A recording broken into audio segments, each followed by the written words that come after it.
not sacrifice, else would I give it. Thou delightest not in burnt offering.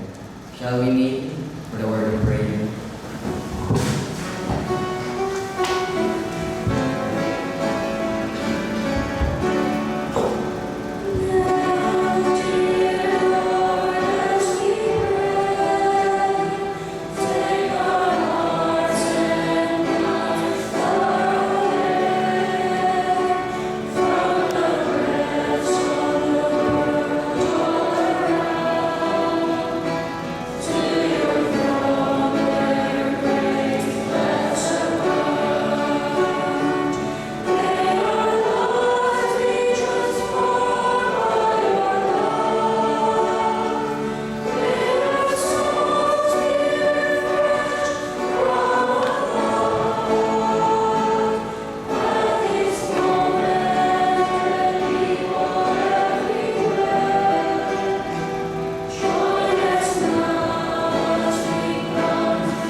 Our gracious and Heavenly Father, which art in heaven, I thank you so much for this wonderful day that you've given us and for waking us up.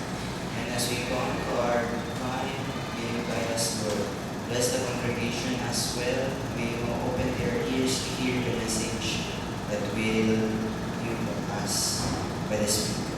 And bless also the speaker, Brother Jason. May you guide him, O Lord. May you speak to him as well. And thank you for loving us with the forgiveness of our sins in Christ's name.